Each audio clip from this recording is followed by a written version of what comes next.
Merci d'être encore présent pour certains pour cette troisième table ronde, donc organisée par la communauté de fortes solutions du Grand Est, sur le thème de l'usine connectée, avoir un certain nombre de retours d'expérience.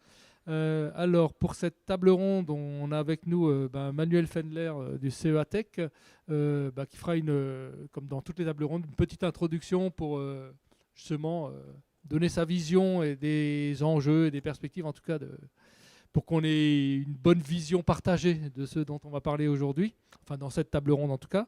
On a avec nous Constant Odo, notamment qui porte une offre PIC Solutions, sur laquelle on reviendra après.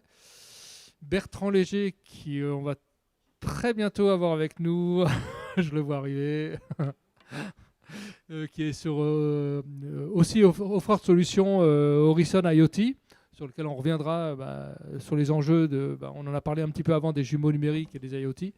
Et puis Romain Baud, Aprex Solutions, dont le parcours aussi intéressant justement pour voir comment ces apprentissages dans une filière bien précise, il a eu l'idée de proposer une belle solution, toutes ces transformations industrielles finalement, en quelques mots. Et donc, sans attendre, ce que je propose, c'est peut-être justement une petite présentation. Manuel, je te laisse la parole. Merci. Bonjour à tous et à toutes. Alors, je remplace au pied levé Captronic, qui est la structure cousine du CEA. Donc, vous échappez aux 34 slides de Jean-Christophe Marpeau. On essaie de tout résumer en une planche. Alors ma vision, qui est un peu celle du CEA, globalement, qu'on partage avec tous nos collègues, c'est que l'usine 4.0, elle se construit autour d'un squelette qu'on a tendance à regrouper sous l'acronyme IoT pour l'Internet des objets industriels, que moi j'ai tendance souvent à renommer Internet of Tools quand je le ramène dans les usines, parce que l'objectif c'est bien d'aller connecter l'outil de production pour avoir une connaissance de ce qui se passe sur l'outil de production en temps réel, et ce qui justement permet d'avoir de l'agilité, de la flexibilité et de contextualiser de la donnée, parce qu'au fond, l'enjeu c'est bien l'aide à la décision. L'aide à la décision qui va se voir à la fin. Mais pour pouvoir faire de l'aide à la décision, il faut déjà capter l'intelligence collective. Et je crois qu'on aura une présentation, en tout cas une intervention de PIC tout à l'heure, qu'on utilise également beaucoup, qui permet d'aller collecter déjà l'intelligence tacite des opérateurs de production. Et après, concrètement, l'IoT industriel, ça se traduit par de l'instrumentation, par potentiellement également des outils d'analyse d'images qu'on verra tout à l'heure, qui vont capter cette information sur l'outil de production. Donc selon la définition d'IBM, il y a bien ces 4 piliers de collecte, de communication, où là, Jean-Christophe, vous aurez parlé certainement beaucoup de cybersécurité, de transmission sans fil, etc. Il y a l'aspect exécution, modélisation de l'usine. On parle beaucoup également de jumeaux numériques, qui nous permet justement de valoriser cette information-là par rapport à l'intelligence collective. Et après, derrière, on va pousser cette information digérée souvent par de l'intelligence artificielle, communément du machine learning, en fonction de l'intérêt de chaque métier dans l'usine pour lui donner de la valeur. Voilà. Donc voilà à la fois l'enjeu global, entre guillemets. On se retrouve du coup avec des machines intelligentes qui communiquent entre elles, qui communiquent avec les différents métiers de l'entreprise pour lui donner de l'agilité. Et donc la brique technologique, comme je disais tout à l'heure, donc là, il y a IoT. Tu avais quelques exemples justement que tu voulais un petit peu décrire oui. Par exemple sur l'usinage. Tout à fait. Alors du coup, il va falloir appuyer sur une touche de l'ordinateur. Ça peut aider, oui. Voilà. Alors, c'est vrai qu'au CEA, on a vu passer, alors nous, ça fait depuis 2018 que la plateforme est opérationnelle, donc on a vu passer une trentaine de projets, et on les regroupe selon 3 familles d'applications. Il y a une application, c'est l'augmentation de la performance. Donc là, j'ai mis un exemple de nos collègues du CIRTES qui instrumentent des plaquettes d'usinage qui permettent justement d'optimiser l'enlèvement matière. Et donc, vous avez une boucle de rétroaction à l'intérieur de l'équipement qui permet de monitorer le process pour augmenter la performance du centre d'usinage par l'instrumentation de cette plaquette avec des capteurs de température et de vibration. La deuxième petite vignette qui a été réalisée encore une fois au CEA en collaboration avec le CIRTES et qui a été capté par Danone. C'est un moule de thermoformage instrumenté. Donc là, on va parler d'électronique structurelle, c'est-à-dire que là, on fait levier sur une technologie de l'usine du futur qui est la fabrication additive pour optimiser topologiquement le moule pour gagner en intelligence mécanique avec du busage conforme, donc qui va prendre la forme du moule. Et on va se servir de cette optimisation topologique du moule pour accueillir des capteurs réalisés en plastronique qui vont nous permettre de complètement monitorer le process pour ne jamais avoir de rebut et avoir un moule tout de suite bon, pour réduire à la fois le launching produit, pour augmenter également la performance, mais pour voir également la dérive du process et s'assurer qu'il est toujours conforme au nominal et faire de la maintenance préventive. Juste le CIRTES, c'est quoi? Alors le CIRTES, c'est un centre de recherche technologique à Saint-Dié-des-Vosges qui travaille sur la fabrication additive. Ok. Voilà. Une troisième application, dont là je n'ai pas nommé l'industriel concerné, donc ce sont des gens qui font des machines agricoles et donc régler des équipements agricoles dans un champ en fonction du niveau d'expertise de l'opérateur peut être relativement complexe et l'objectif c'est d'arriver à un réglage de l'équipement agricole tout de suite bon, notamment quand on fait par exemple 1 tonne de paille à la minute, ça va très très vite de perdre énormément de matière et donc pour pouvoir optimiser et augmenter en quelque sorte la compétence de l'opérateur, on joue sur une 60aine de capteurs et de l'intelligence artificielle pour pouvoir s'adapter à la matière traitée, à la configuration du champ. Et donc, du coup, ça permet comme ça d'avoir une production optimale. Et donc là, on parlera plus de valeur ajoutée parce que ce sont des gens qui vendent des équipements industriels et donc qui sont munis de cette intelligence-là, hein, parce qu'un tracteur dans un champ, c'est une usine mobile, quoi. Ok, ben merci pour cette vision, en tout cas partagée sur ces notions d'usine connectée et des différentes approches. Question peut-être juste pour Bertrand, parce que oui, t'es pas au courant, mais oui. Horizon, donc vous êtes sur les IoT, mais surtout par rapport à ce qu'on a présenté, le big data, tout ça, IoT, c'est énormément de données. Quand on préparait cette table ronde, tu parlais, faut gérer la mémoire de toutes ces données. Un des enjeux importants que nous, on a dans notre expérience sur l'acquisition de données, c'est que, comme le disait précédemment l'intervenant, c'est on acquiert de la donnée pour faire de l'aide à la décision et pour faire du machine learning, de l'apprentissage. Et cette donnée, il faut donc être capable de la stocker sur de longues périodes et de rester en capacité de l'interpréter. Et on s'est rendu compte qu'une des difficultés qui est à l'origine de notre entreprise, c'est que les systèmes évoluent fréquemment. On va être amené à changer de capteur, de changer de dispositif de télécommunication, de technologie. Et il faut quand même continuer à pouvoir garder l'ensemble de ces données exploitables dans la durée. Et donc, c'est des choses sur lesquelles on a beaucoup travaillé. Et du coup, vous avez justement une solution par rapport à ça? Nous, on a travaillé sur un système qui justement utilise la virtualisation du système de production, un jumeau numérique qui va virtualiser les capteurs, qui va virtualiser l'usine. Et on a des algorithmes derrière qui sont capables, bien qu'on ait fait évoluer les capteurs, qu'on puisse avoir potentiellement changé de technologie de télécommunication, on est capable de garder un historique sur une très longue période à travers ces évolutions de l'outil de production. D'accord. Du coup, question constante. Alors, j'avoue que donc PIC Solutions, PIC, vous êtes récemment intégré avec la communauté des offres de solutions. Donc, oui. J'ai fait ta connaissance ce matin. Tout à fait, oui. J'ai découvert votre approche et justement, vous, pour capitaliser sur toute cette information, donc vous avez développé une solution. Et Emmanuel en parlait un petit peu avant. Si tu peux en quelques mots dire un petit peu ce qu'il en est. Nous, on est parti de l'inverse. On s'est dit, qu'est-ce qui rend une usine connectée? Qu'est-ce qui rend une usine intelligente? C'est l'être humain. Et si on était capable de modéliser cette connaissance tacite et l'augmenter avec la connaissance ou les datas qui viennent des capteurs et de l'environnement, on rendra l'être humain encore plus intelligent. Donc c'est ça qu'on a fait. On a développé une application qui permet de capitaliser sur le savoir-faire des êtres humains en parlant, en écrivant et en extraire le savoir-faire nécessaire, ce qu'on va ensuite augmenter par des données qui viennent des capteurs pour qu'à tout moment, l'être humain soit capable de prendre la meilleure décision, peu importe les circonstances ou le contexte où il se trouve.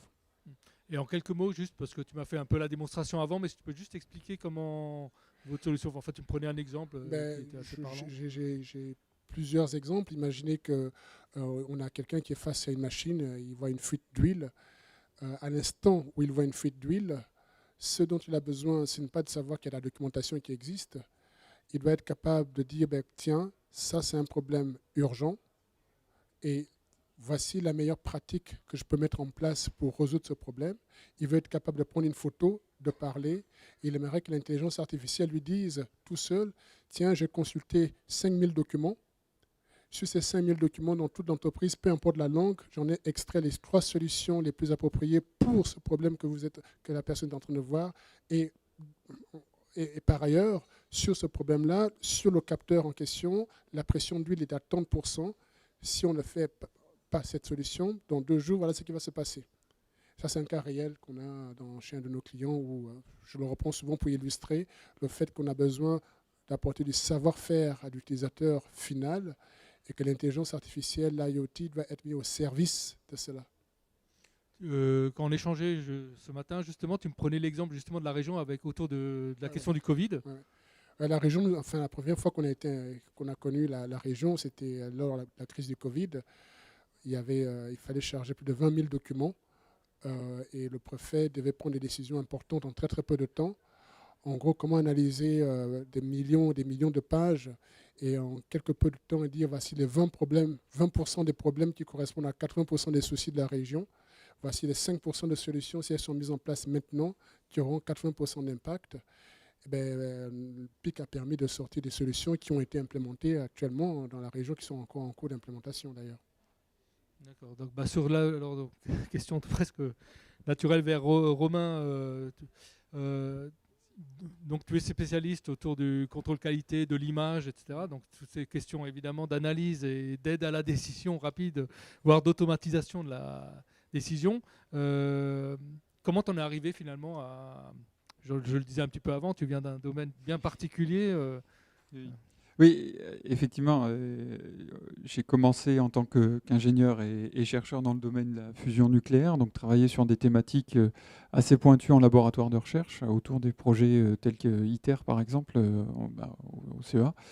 Et effectivement, le savoir-faire accumulé en termes de mise en œuvre de solutions d'analyse d'images dans des contextes extrêmement délicats pour aller chercher des éléments de très petite dimension, le volume de données à traiter, parce qu'on travaillait avec des caméras ultra haute vitesse, donc possiblement 1 million d'images pour une seconde de film, donc il faut traiter tout ça très très vite. Donc a fait qu'effectivement, avec Michael, un cofondateur d'Aprex, on a développé un savoir-faire en termes d'utilisation de l'image pour aller chercher de l'information, mais aussi en termes de création d'algorithmes et de mise en œuvre d'algorithmes pour aller extraire ces données-là de façon automatique. Et c'est comme ça, en 2017, qu'on a créé Aprex Solutions et toute la suite logicielle, AX, etc. et tout ce qu'on propose aujourd'hui aux industriels et fabricants de machines. Oui. Donc effectivement, du traitement de données, donc toutes les problématiques de stockage, de réseau, etc., de remontée d'informations, de collecte, de partage, etc., ce sont des problématiques aujourd'hui auxquelles on fait face sur le terrain industriel. Clairement, notre but, c'est de faire en sorte que nos solutions deviennent un IoT comme les autres, en quelque sorte. Généralement, un capteur IoT, sans que ce soit réducteur, mais c'est un capteur de courant, un capteur de pression qui va renvoyer généralement, mais ce n'est pas toujours le cas, une information 1D, donc l'évolution d'un paramètre. Sur la partie analyse d'image, on a besoin d'un intermédiaire qui est une solution d'analyse d'image qui va faire une couche analytique de diagnostic pour remonter ensuite des informations qui peuvent être aussi simples qu'un OK, pas OK, ou alors toute une série de il s'est passé ci, il s'est passé là, on a tel niveau de défaut sur tel critère, on a tel niveau, etc., etc. Donc un peu plus complexe, mais le but effectivement sur cette usine connectée, et on y travaille beaucoup au travers de différents protocoles de communication, c'est de pouvoir remonter de la donnée vers des outils plus globaux, des MES ou ce genre de choses, et plus limités à je prends ma décision d'éjecter ou pas le produit juste en local. Donc oui, ça s'intègre effectivement dans un large spectre. Justement, tu le disais, la technologie, c'est pas magique. Non. Effectivement, c'est pas magique. Il faut effectivement bien faire attention à tout ça et éviter les sirènes de la communication L'IA va répondre à tous vos problèmes, même ceux que vous n'avez pas pensé, que vous ne savez pas, elle va tous les résoudre. C'est loin d'être aussi simple que ça. Et effectivement, toujours bien savoir ce qu'on veut faire, quelles informations on veut tirer, pourquoi est-ce qu'on veut tirer. Des fois, c'est plus clair pour nous quand nos partenaires nous disent c'est pour ça que je veux avoir cette information-là, et on leur dit c'est peut-être pas celle-là qu'il faut, mais plutôt qu'il faut travailler dans ce sens-là. Donc effectivement, bien savoir ce qu'on veut faire, bien savoir ce qu'on veut mettre en place. Et ensuite, il y a aussi le sujet infrastructure. Est-ce que j'ai l'infrastructure matérielle qui me permet de mettre toutes mes machines en communication? Parce qu'aussi bizarre que ça puisse paraître, avoir un réseau Internet auprès d'une machine, c'est pas si évident que ça chez tous les industriels. Et après, il y a toute l'infrastructure aussi logicielle, forcément. À qui j'envoie telle information, quel outil va centraliser l'information de multiples machines pour prendre une décision ou pour simplement afficher, etc. Donc, il y a toute une réflexion globale, quoi. Toute cette bande passante sur l'infrastructure, justement, vous travaillez avec des partenaires Effectivement, il faut déjà savoir ce qu'on veut faire. On nous a déjà dit, voilà, j'ai mon réseau automate, vous balancez vos images dedans, et puis on les traitera de l'autre côté. Au début, on a dit attention, parce qu'on a quand même besoin d'un volume de données assez important quand on travaille en flux, notamment quand on veut aller vite. Et effectivement, il s'est avéré que ça passait pas dans les câbles qui étaient là. Mais c'est toutes les technologies qui arrivent. La 5G va permettre pas mal de choses. Tout l'équipement en câble Ethernet, gigabit, etc., tous les réseaux de nouvelle génération qui se mettent en place vont pouvoir commencer à pouvoir communiquer de l'image à plus grande distance. Mais ouais, il y a toujours une question à se poser sur l'infrastructure, ça c'est sûr. Du coup, Bertrand, question sur l'IoT, on voit que c'est tout un écosystème. La question que je me posais, c'était par rapport à ce que tu disais sur la vidéo, c'est est-ce que vous arrivez à traiter de manière complètement locale les informations? Parce que tu disais, j'ai des industriels qui m'ont proposé de faire passer mes images dans le réseau automate. Moi, mon expérience, c'est plutôt, on ne veut pas vous voir dans notre réseau du tout. Et vous pouvez utiliser la 4G pour aller faire le tour du monde et revenir dans le bureau de l'autre côté. Ça se passe de manière beaucoup plus acceptable chez les gens qu'on a rencontrés, ce qui est une bonne pratique dans bien des cas. Mais je comprends que quand on veut faire passer des téraoctets d'images, c'est un peu problématique. Donc voilà, ça c'est les questions. Alors, effectivement. après, je pense que juste rapidement, pour répondre à ça, effectivement, c'est un cas où l'industrie nous a demandé de délocaliser l'ensemble des systèmes de contrôle, en tout cas qui a voulu essayer de délocaliser, pour avoir un outil logiciel qui fasse l'analyse en déporté, dans un gros serveur, calculateur, etc., qui était là. Mais effectivement, nous, on a toujours tendance à pousser le local, et le local qui est purement connecté à un automate de ligne, avec le moins possible de connexion à Internet, etc. On évite au maximum tout ce qui est cloud, ou alors cloud, mais à l'intérieur de l'usine. En tout cas, éviter de sortir du périmètre, évidemment. Dans certains cas, on a des demandes qui nous contraignent à aller un peu au-delà, mais effectivement, bien être prudent sur la réponse à adopter, ça c'est sûr.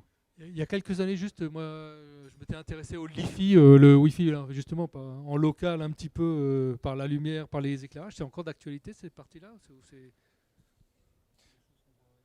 Nous, on ne l'a pas croisé. En revanche, des réseaux hyper locaux et complètement sans fil qui ne nécessitent pas de câblage. Bon, après, il n'y a pas des bandes passantes non plus monstrueuses. Ça, la 5G devrait apporter en effet quelque chose. Nous, on en pratique et avec des niveaux de redondance et de la sécurité qui sont bien accessibles. Constant, parce que bon, là, ça parle de toute cette partie, oui, justement, cette bande passante par rapport à PIC Solutions. Écoutez, c'est très très technique. Nous, nos clients, ils nous demandent comment est-ce qu'Industrie 4.0 va m'aider à améliorer mon TRS. Comment est-ce que ça va permettre aux employés de partir rentrer plus tôt et de moins stresser. Comment ça va m'aider à vendre plus de produits. Voilà le genre de questions qu'on adresse. Donc, et pour cela, on revient toujours à la même réponse. tout est dans le capital humain, il faut l'augmenter, il faut l'encadrer, il faut le fluidifier. Et après, les outils, il y en a. On a des fois, il y a les IoT, par exemple, avec Manuel, le CEA, qui utilise PIC pour, lorsqu'on fasse, tiens, où est-ce qu'on va mettre les capteurs?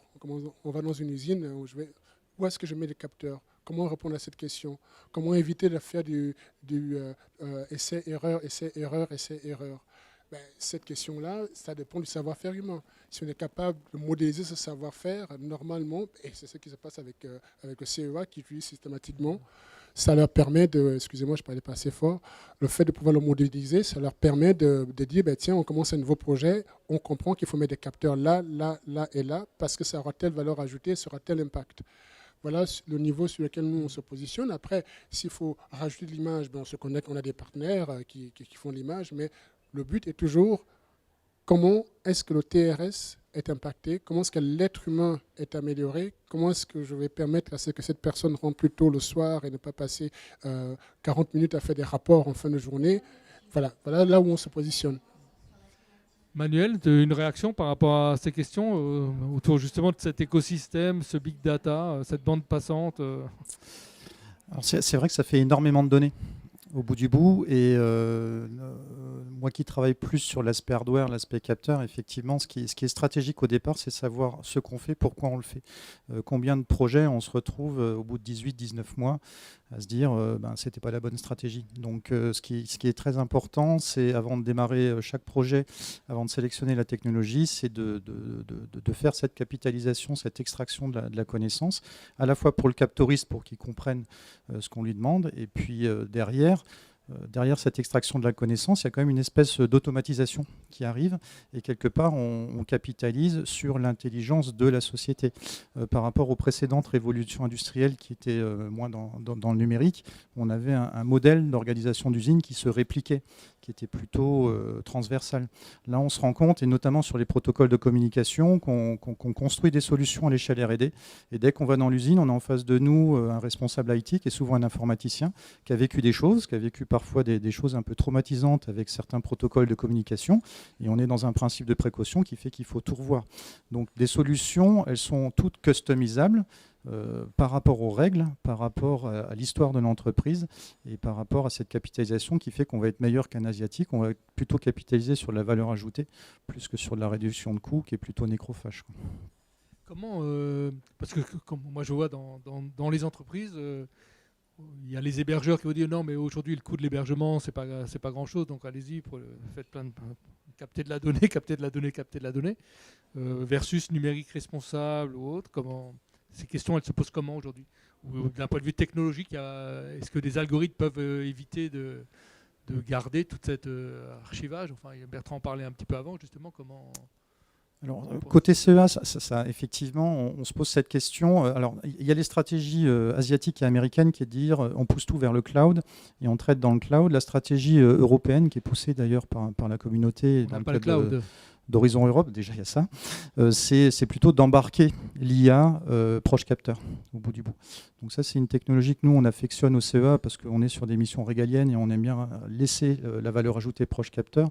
Pensez au médecin qui est inondé de données de tous ses patients, lui ce qui l'intéresse c'est l'alerte, c'est pas ce qui se passe au quotidien. Donc effectivement de la masse de données il y en a, par contre de la ressource pour la traiter il n'y en a pas tant que ça, et donc plus on aura d'intelligence humaine pour piloter la gestion de cette donnée, mieux ce sera. Mais après, il y a peut-être d'autres...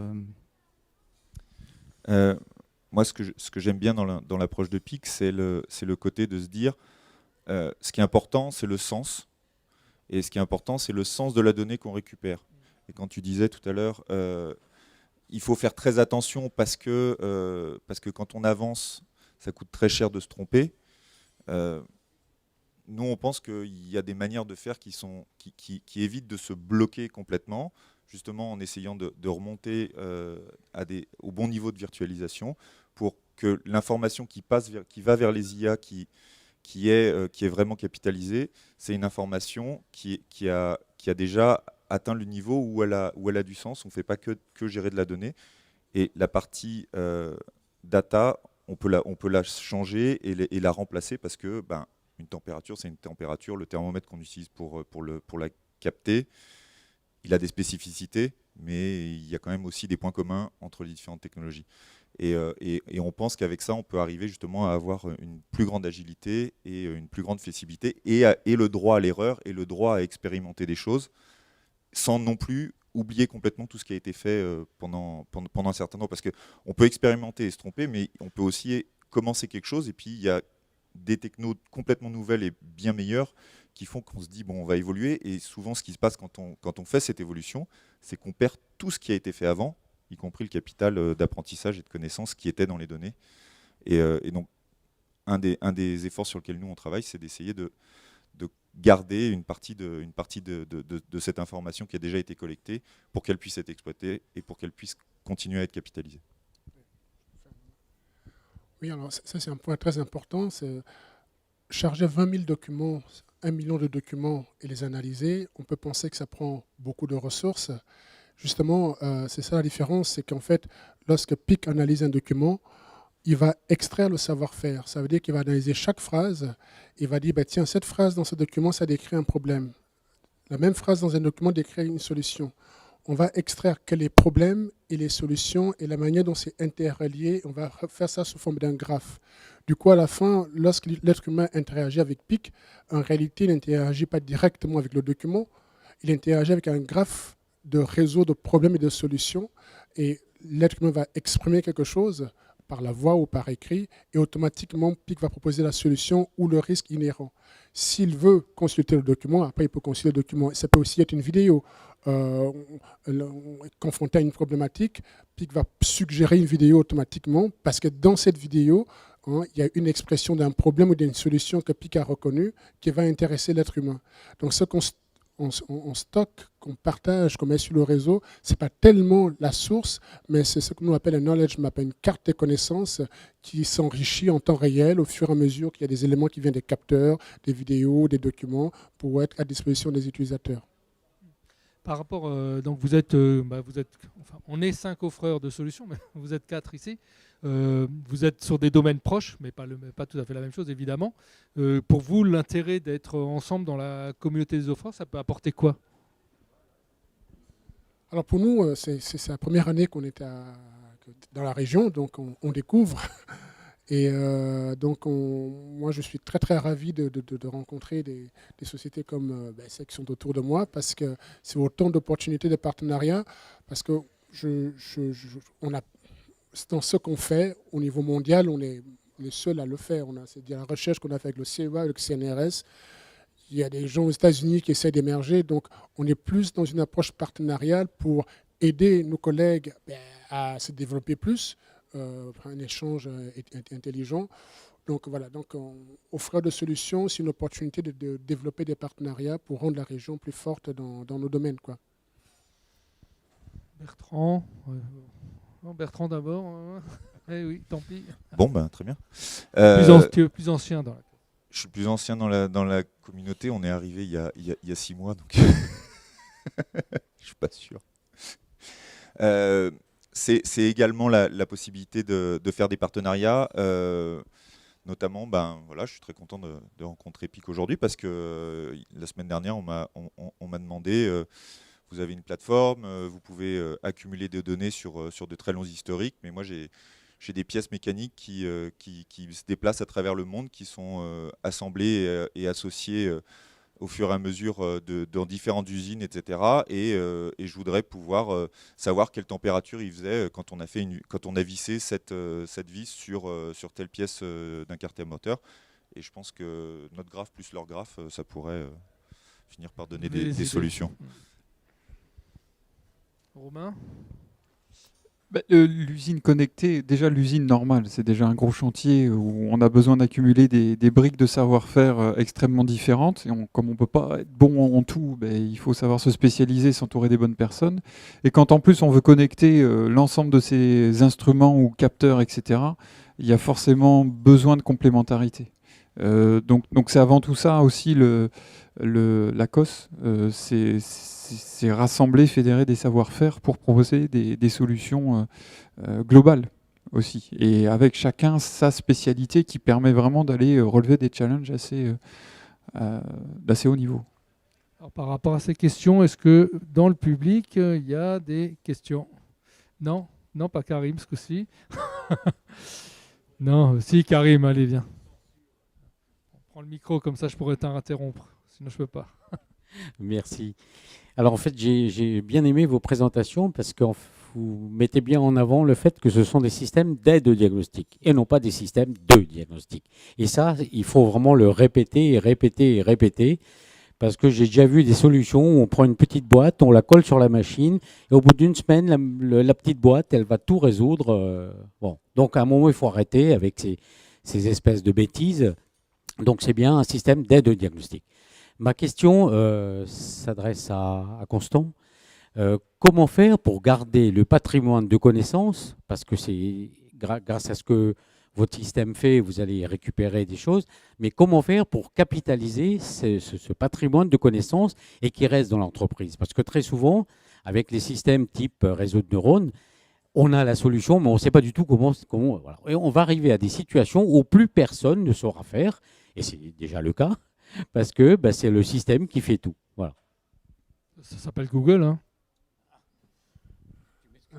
Merci pour la question. Il faut vraiment bien comprendre que l'essence de PIC, c'est d'être très, très, très proche de l'humain. C'est-à-dire, rappelle-moi ton nom, s'il te plaît. Karim. Alors, imagine, Karim, que demain, tu dois aller à la retraite. Bon. Depuis peu, mais alors, c'est fait. Si Karim travaille dans une société, qu'est-ce qui va se passer? On va lui demander, dans le meilleur des cas, d'écrire un rapport, résumer 30 années d'existence dans un rapport, c'est décourageant, d'autant plus que Karim sait certainement que personne ne va le lire. On fait avec PIC. On va te donner un iPad, on va te poser la question, Karim, c'est quoi les 5 plus gros projets par lesquels tu es passé? Projet 1, 2, 3, 4. Quels sont les 4 problèmes que tu as rencontrés les plus importants? Comment tu as fait pour les résoudre pour celui-ci? En fait, tu pourras parler, tu pourras prendre des notes, et à un moment donné, tu vas dire, oui, je me souviens, on avait sorti ce rapport. Je peux voir le rapport, hop, je prends la photo du rapport. Tout ceci est capitalisé dans PIC avec signé Karim. Okay? Donc, on va construire ce qu'on appelle un K-map de Karim, des retours d'expérience de Karim. En tapant Karim, je peux retrouver tout le réseau des connaissances et des projets par lesquels tu es passé, ce qui t'honore, parce que dans les 50 prochaines années, toute personne qui passera dans l'entreprise saura que tu étais là. Hein. Donc ça, c'est un moyen concret de comment est-ce qu'on fait le retour. Alors après, il y a aussi, deuxième chose, c'est qu'en fait, lorsque quelqu'un va être recruté, en fait, on va lui dire, tiens, tu vas prendre le poste de Karim. Tiens, voilà le processus, la vie de Karim, les problèmes qu'il a souvent eus. Et d'ailleurs, pour résoudre ce problème-là, voilà les 4 étapes qu'il a souvent appliquées. Et d'ailleurs, il a laissé une vidéo pour toi. La voici. Donc, tout ceci est capitalisé de manière systématique. Je reprends la question. Mais l'hologramme, il coûte pas cher. Ok, est-ce qu'il y a d'autres questions? Non. Ah bah, allez. Alors, une question, pas du tout pour vous piéger. Il était prof notamment. Donc. Oui, voilà, entre autres. Que fait-on en cas de perte du réseau? Alors, ne me dites pas, ça n'arrive jamais, c'est pas vrai. Que fait-on? Quel est le plan B? C'est pas pour vous piéger, je vous assure. Alors, c'est rigolo parce qu'on a un projet qui va commencer, je ne vais pas les nommer, avec le groupe La Poste et la gendarmerie pour répondre à cette question-là. Comment gérer les situations de crise ou de hacking? Comment capitaliser sur les retours d'expérience et comment faire qu'on puisse faire que si on n'a plus de réseau, si on n'a plus d'Internet, on puisse continuer à capitaliser. On y travaille.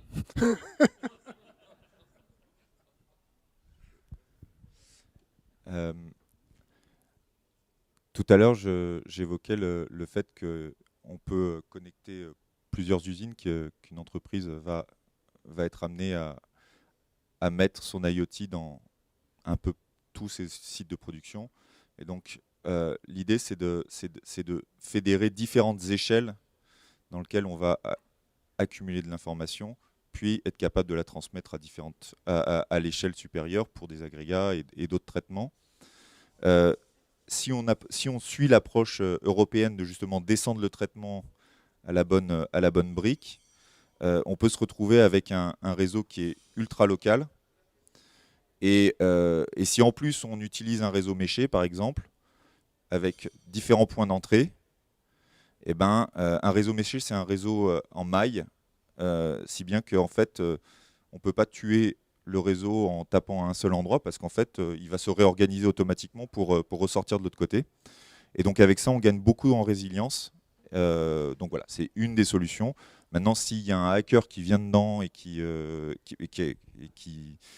met tout en bazar, c'est encore une autre question. Mais on n'a pas Monsieur Marpeau aujourd'hui, donc voilà. Je sens que Constant a envie de réagir. Moi, la pause, c'est que la pause me dit, c'est que s'il y a une inondation, c'est vraiment une inondation, qu'on doit continuer à fonctionner. S'il y a une guerre, et qu'on doit continuer à fonctionner, qu'on peut plus compter sur Internet, sur la vidéoconférence, sur comment est-ce qu'on fait pour gérer le retour d'expérience et éviter de faire des erreurs qui peuvent coûter très très cher. Donc c'est une vraie question, mais une question sur laquelle on a un projet qui commence. Et bon, ce qui est sûr, c'est que dans tous les cas, l'aptitude à capitaliser sur les retours d'expérience sera clé. Et maintenant, comment faire pour distribuer ces retours d'expérience de manière intelligente?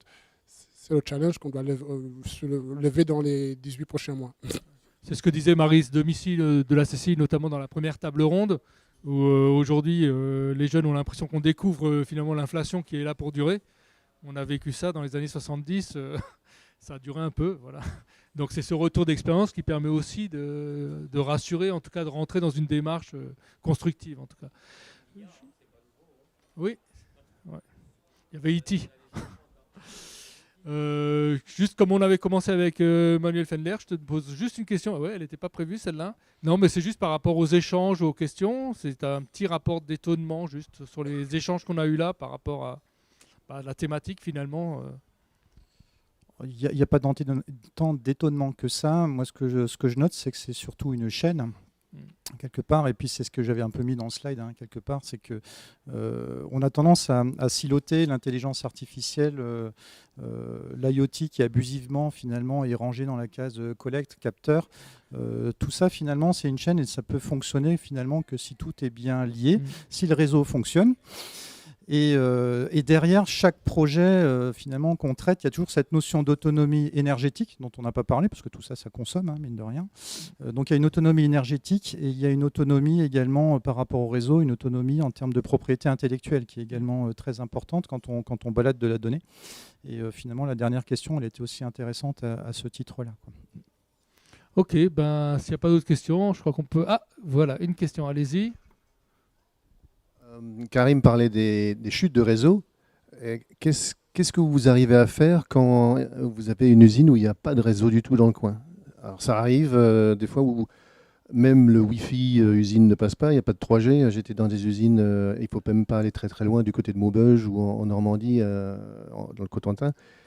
Comment est-ce que vous arrivez à mettre en place de tels systèmes quand localement, au niveau infrastructure publique, il n'y a pas grand-chose? C'est une bonne question. Il n'y a pas que l'Alsace, il y a aussi le reste du monde.